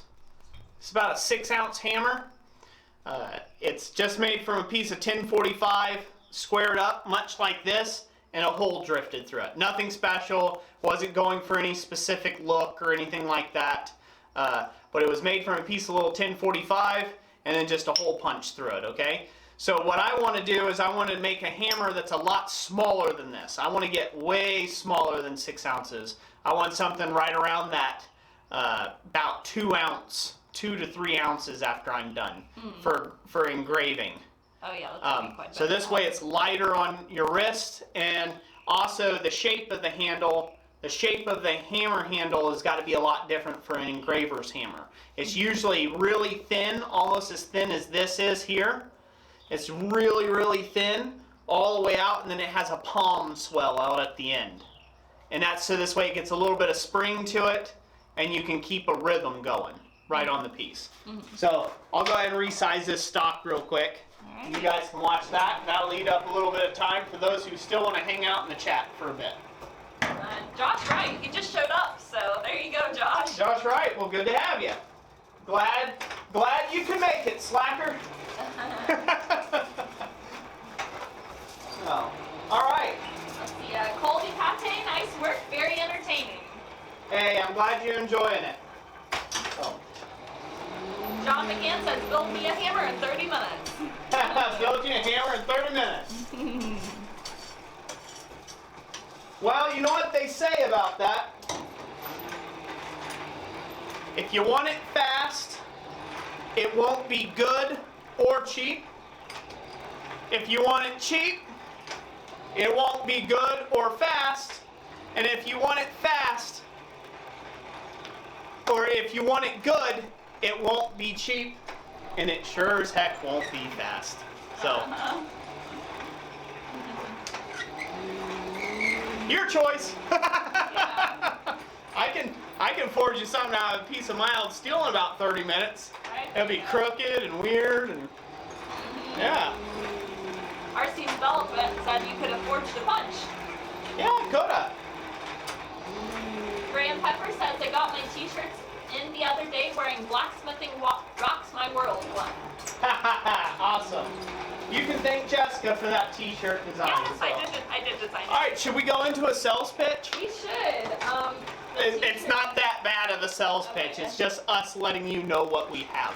I was gonna say, For resources for people. for anybody who's feeling ambitious. There's like 10 people just jumped off the stream, yeah, I bet. I'll come You want join that? over here for All a right, come second. see. Yeah, so for Well, anybody who's feeling ambitious, if you don't yet have a power hammer, we have tons of plans if you haven't yet checked out our website. One of them is the Hardy hammer. These are all the documents that go with it. And also we have a revisited cam hammer. That one's like a wooden one. Yep, little wooden power hammer. That one's really popular, Yep. that particular design.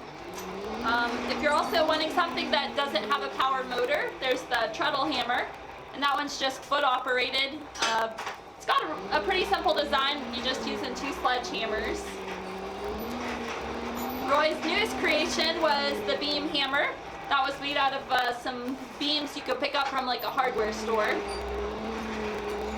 And the original Da Vinci cam hammer, that one was made with the wooden spiral, I guess you'd say. The Da Vinci cam mechanism. Yep. Yeah, based off of Da Vinci's design.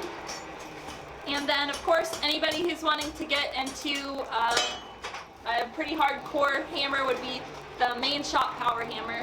This is all metal, lots of fabricating on this one, but it is It's currently the one I use every day. all the time. Yep. So that's our sales pitch. And then also, you go to blacksmithpdfs.com if you want to check out any of these plans for download. So, there we go, in the sales pitch. In the sales pitch, you made it, you survived. Alright, let's see. Oh, we still got 70 people watching. Woohoo! We've got some die-hard followers here tonight. Yeah.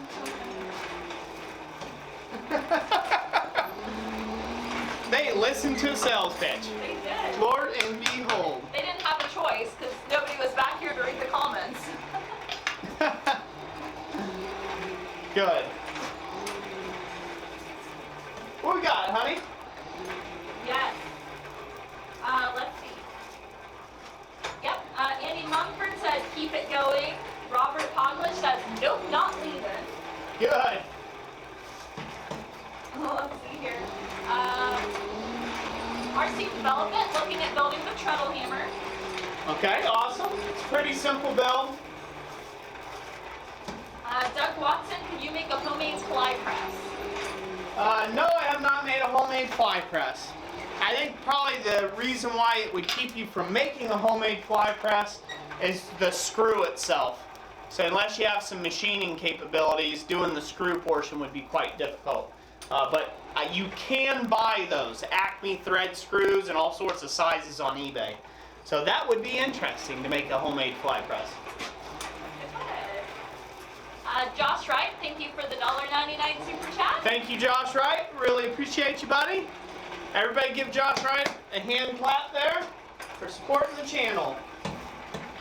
Dan Tuck says, nice to meet you. I'm from Montana. Jan Tuck, glad to meet you, sir.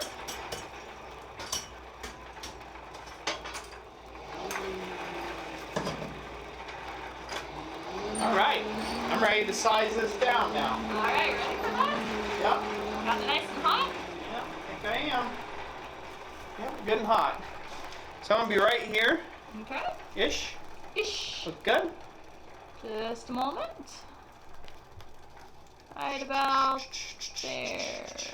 Good? Yep, got it. Okay. All right. So I'm using edge blows. I'm trying to pull down the material and leave an edge. Pretty much just like as if you were to draw down a tenon.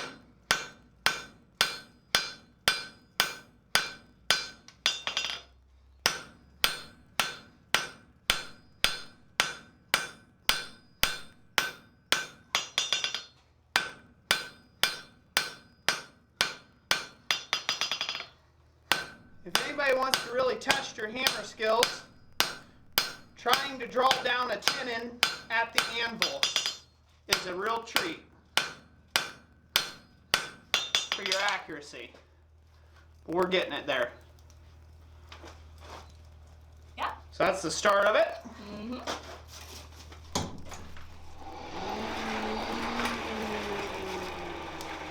Keep it heating. All right.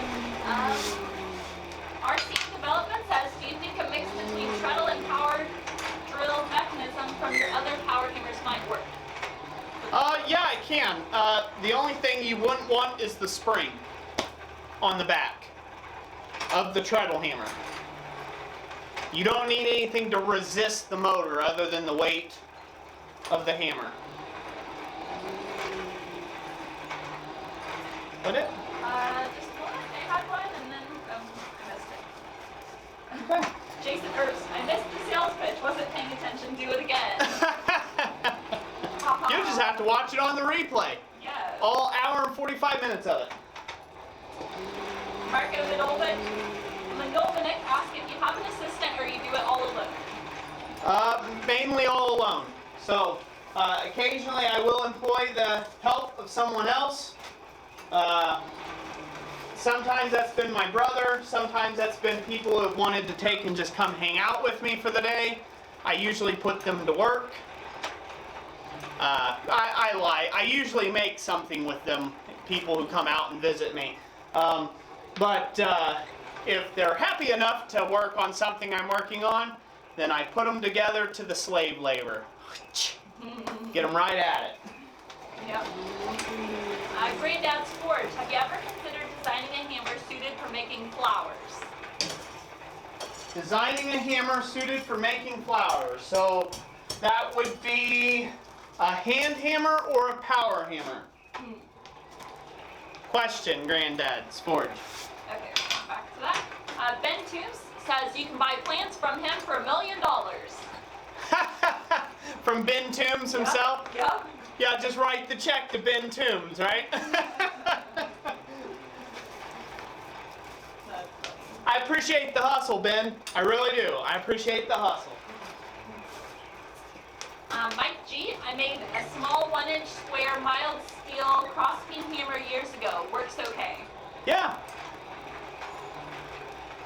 Got a little mild steel, never hurt anybody.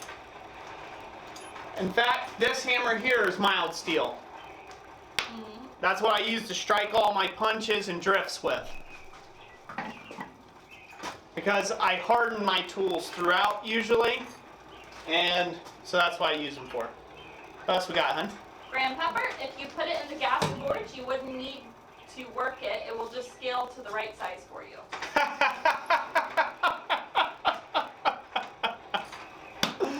Well played, sir.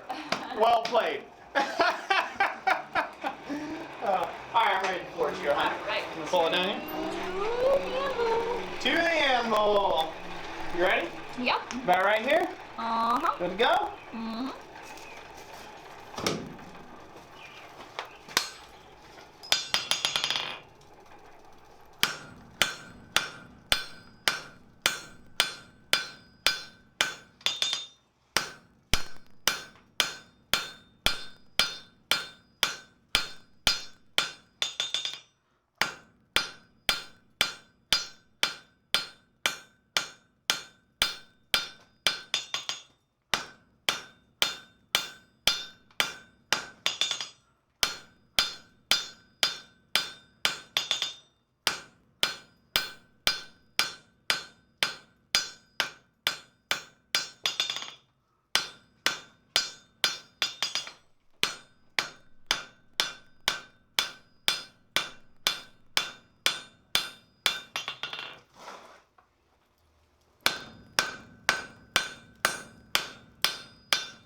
Alright, that's cold enough to stop hitting on it. It's 1095. Mm-hmm.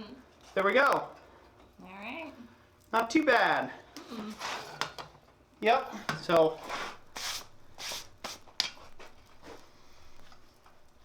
I want to heat that up again, and I'm going to clean up that little shoulder area. You can see here, it is possible to draw a tendon down by hand at the edge of the anvil. There is a little technique to it. I will try to go into a video explaining that. But beyond the technique, it's more just practice and skill to be able to develop that, because you can see there's some missed blows here and some things like that. That doesn't really matter, because what you do after it's done, said and done, you stick this in a bolster plate or a hardy tool, something like that, and you drive it down and you clean up all those edges anyhow. So none of that stuff matters. Okay. All right. Let me make sure you're focused here. There we go. All right. Colby Pate, what do you think is best for forge welding, gas or coke? Gas or coke? For forge welding, let's see here. I've done most of my forge welding in coal, or the coke from the coal fire, a green coal fire. So I would say that. I like that better. Gas forge is great if you have everything tuned properly. If you have everything tuned properly, it's great to heat up a big mass up to welding temp and get it welded together. It's a great way of doing that. If you have a coke forge, like a metallurgical grade coke, I'd pick that over this or that any day. And it's just because you can fit a variety of things. You can get heat where you need it and where you don't. You can get heat not where you don't want it, so to speak. So, that would be my suggestion. All right, we'll move over here real quick, honey. Okay. Over to Here. this block. Yep. What it's called. Well, swedge block. This stuff out of my way. Ben Toombs says, which of the power hammer plans would you recommend to use for a year or two at least? For a year or two at least. Whichever one you feel comfortable building.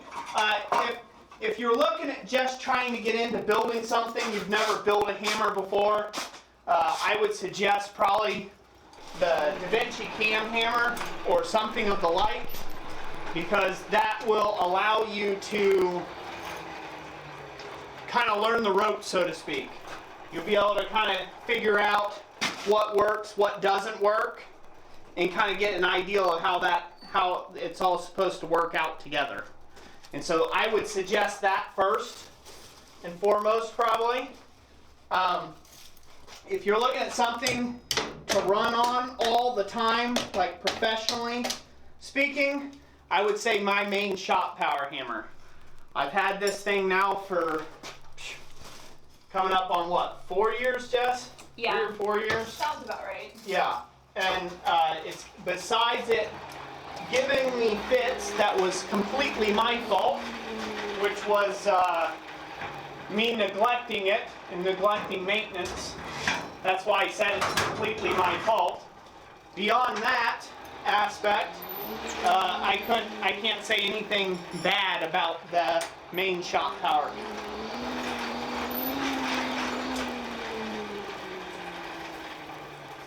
Robert Coglitch says, do you use a beehive fire for your forge welding? No, I don't really usually do a cave or anything. It just depends on the job. If it's a small part, yes, I'll do that. If it is a large piece, I usually just have a flat top or open top fire that I set the piece in, and then I cover it with coke on top. So I always make sure it's blanketed though, so this way oxygen can't get to it. Oxygen is not your friend when it comes to forge welding. All right.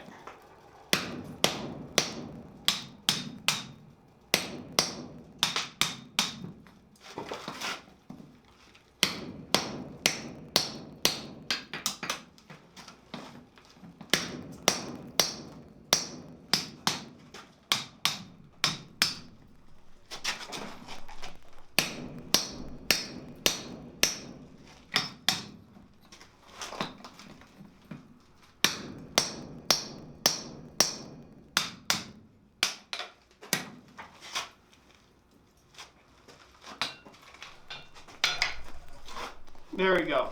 Now I got some kerf on there that we would end up grinding off, but it's helped square up the shoulder anyhow. take off some of that excess flash. Really, I need something just a buzz smaller of a square hole, but I don't have that, so.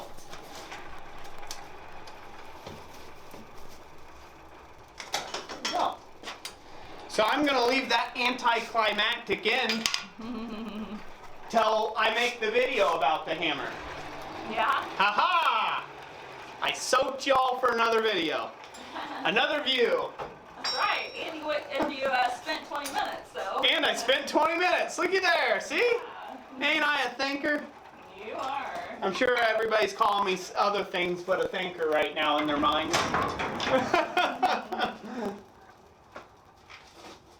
All right. Let's see. John McCann, did you finally repair your hammer, and when are you going to build the new one? Yes, I finally repaired the hammer. I went out and bought a new spring steel for it, so it's been back up and running now for better part of about a month. I actually got a hammer. I actually got a video on that showing what I did to fix it properly, the way I should have done in the first place, and not tried to, you know, half-butt the whole thing. So that's all my fault. I'm just frustrated at myself. It would have saved me countless hours of work if I would have just went out and bought the new spring. The new spring was 30 bucks. Mm-hmm. And I probably wasted 3 days' time working on this thing, trying to fabricate and trying to figure all sorts of ways of doing it when I just need to go buy a new spring. So I bought a new spring, basically. Yep. Spoiler alert. Spoiler. So when am I going to build my new hammer? So I've got one in the till that I'm going to be working on right now. And I'm going to decide whether I like it or not. It is going to be a utility air hammer. Ram weight will be approximately 150 pounds. The ram weight will be. What else can I tell about it? Yeah, ram weight will be approximately 150 pounds. It's going to be set up to do a lot of tooling, like open die and closed die type tooling stuff is what I'm setting it up for. It won't really be made to draw out material so much as it will be for like Roy's aid in not having a striker kind of thing. Mm-hmm. So that's what that'll be made up for. I plan on offering plans for that as well and complete designs how to do that. That'll be over on my website, blacksmithpdfs.com. And that's where you can find all of our power hammer plans. And then, depending on how I like that or not, it probably won't be till spring of next year. I'm running out of time this season. There's a lot of other things I want to get to. It probably won't be until spring of next year if I rebuild another mechanical hammer. And if I make the mechanical hammer, I'm not doing anything less than probably a 400-pound ram weight on it. So it's going to be a huge undertaking. It's not for the faint of heart. And it's going to be able to rock my little world around here. Heck, you might be even able to feel it when I'm running it. So. Yeah. The whole camera will just stay vibrating the whole time. Yeah, so those are big upgrades. Those are big upgrades from what I have. The ram on my power hammer is a 37-pound ram. That's only 37 pounds. So there's a huge difference there in both those hammers cases. What else? Yeah, let's see, North County Forge, Roy, we are a stubborn breed, LOL. Belly Strong, you keep making the videos and we'll keep watching. Good. I'm glad to hear that, Billy. Let's see here, I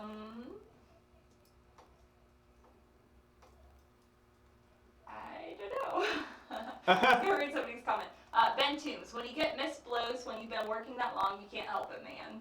Yeah. You know, it comes down to, you know, the missed blows. You know, I've worked all day. Yeah, all day. Been up for a very long time today. I don't even know what time it was I got up. Anyways, I've been in the shop a really long time, and fatigue is one of those things that's not talked about too much in blacksmithing. I think it's just kind of expected for you to just be able to be that manly man or manly chick and be able to just, you know, forge all day kind of thing. And all day is a relative term for some people, because some people's ideal of all day is a 4-hour forging session. When I can go as long as, and I have done in the past, 16 solid hours forging. And if you think you're strong, do 16 hours. It's like an endurance marathon for your arms and your shoulders and your joints and your whole upper body. And you get to a point where you couldn't hit a piece of paper, an 8x11 sheet of paper, if you tried. And if you did, you couldn't punch through it. You know, so you do get to that point. It's kind of a farce when you hear people say, oh, I can go, 19 hours and, and I can still drive a nail. That's all bogus. I can tell you that from a fact. Just coming from somebody who's done it. So I try to limit my days in the shop to 10 hours if I can. And then I have an additional about 2 hours to 3 hours inside that I do with video editing and other things like that. And then I try to bring everybody along as much as I can and film stuff throughout my day. So I add all that on top. So there's not a dull minute. When I've got a piece heating, I'm usually filming something over here, doing something else. So there's not a dull moment. So I stay standing for long times. Yeah. Let's see. It's not a sprint, guys. It's a marathon. North County Forge said, man, when the hammering starts, everyone gets super quiet. Yeah, it does, don't it? They get all quiet, huh? Oh. Well, there's no hammering now. Everybody talk freely amongst yourselves. Let's see. Ben Toombs, he said, I just tried using my guillotine tool and figured out that apparently I don't flip it over hard enough, or I don't flip it over enough. Hard lesson to learn. Yeah, that does happen. So what he's talking about there is with the guillotine tool. You can just rotate it down a little bit if you want. Can they see it? No, not yet. There we go. With the guillotine tool, the forces here are not equal. It's not a power hammer, so the forces are not applied equal. So you'll have one force, so you'll have one end of it bite more than the other. And usually, but not always, it's the top die that bites the hardest. And it's the lower die that does not. So, because you're trying to drive with the top die into the lower die with enough kinetic energy. And a lot of times, you'll bite really good on one side and you barely make an indent on the other, on the bottom side of it. And then you turn 90 degrees, take another bite, and then your whole tenon comes off crooked. And that's most likely what happened. Don't feel bad about it. I've done that too. A lot. I have done that too. A lot. Colby Pache, Roy, have you ever thought of exasperation on the shed, or is that another project? I think you meant expansion? Oh, an expansion on the shed. I could be wrong. That would probably be another project. I will probably not expand this shop anymore, considering I rent here. And in fact, I built the building. I helped build the shop. I shouldn't say I built the whole thing. There was a few other guys that came along and helped. But I did majority of the work on this building and built it. I poured the concrete in here, electricity, put all that in, and brought in a panel and all that other stuff. I probably won't do any more to this building here because that's not a good return on your investments when you don't own the place. So I will be waiting most likely until I get a piece of land that I can sink my teeth into and put some roots down. So that's what I'm waiting on now. And then Roy's going to get a big shop. Well, hopefully, if I can afford it. What else, son? Davey Codfish, he said, how necessary is a leather apron for a new guy? Is Carhartt's okay? You wear Carhartts if you want. Some people don't wear aprons, some people do. If I wasn't wearing an apron, the whole front of my pants would be completely trashed right now from the dirt and soot off the coal forge. Well, I mean, they're already trashed, but they're stained from other stuff, working on cars and things. I like a leather apron. I've always wore one ever since I started into this from the very get-go. When I first got started into it, I was quite a bit fatter than I am now. I'm still fat, but I used to have a pretty big belly on me, and for some odd reason, stuff would find itself right on top of that. You guys with a belly, you know, there's a shelf there. The shelf. And it'd land right on top of that shelf, buddy, and burn to the core of my being. And I just couldn't stand having that type stuff, so. Audio coming through okay? Yeah, still slightly fuzzy. Still staticky. We're sorry about that. We'll try to get that fixed by the next live stream. We'll see what happens. RC Development says, what's your favorite tool that you have? Wow, that's a good one. Out of all That is a good really cool question. tools. Man. You know I'm going to have to go with my coal forge. Oh, and the only reason why I have to go with my coal forge is because the lady who bought it for me is sitting right behind the camera. So, that's right, brownie points. Knocks it down just a little when you point out you're getting brownie points. Yeah, I do that all the time. It's like a win-lose thing all at the same time. But yeah, no, this is what allowed me to really get my start. So I could have pounded on a rock if I needed to. But, you know, thankfully I was able to get a Harbor Freight anvil right out the gate. And then, you know, I was able, after about 2 years, almost 3 years of smithing, I was able to find a really good deal on a 300-pound anvil. I got it for $1 a pound, had to drive all the way to Kentucky to get it. That and one other anvil that I ended up selling to trade for Olga here, which is my dream anvil, by the way. And she's a 465-pound Pettinghaus anvil, forged, not cast, solid forged anvil. And but without the start of a forge or the information or the ability to heat material up in the way, that iconic way that I had in my brain, I may have not been as far as I am now. So that's probably my favorite piece of equipment in the entire shop. This forge here is going to be with me till the day I die, and then Jessica can auction it off to whoever, pretty much after that point in time. But it has sentimental value, and that's probably why it's one of my favorites. Or keep it for the kids, you know. Yeah, or keep it for the kids. So eventually I will be retiring this forge, and it will just sit and be in a museum kind of like thing for me. I call it a museum, like storage type deal, because it does have some. It's starting to decay to a point, like on the body and stuff. It's getting a lot of rust ate out on it, and I just don't want to ruin the way I received it. You know, that rustic charm. I'm sentimental when it comes to tools like that. Yeah, So I will probably build a brand new forge when I get to a new workshop, and this will only be taken out on occasion. We could set like a big wooden board across it and make that our dining table. There you go. You can do that. We're making all sorts of people mad in the comment section right now. No. Yeah, never. So. Billy Strong said, "Suck up, LOL." My G, great answer, Roy. Yeah, I know. It is a great answer. Anyways, any other questions, honey?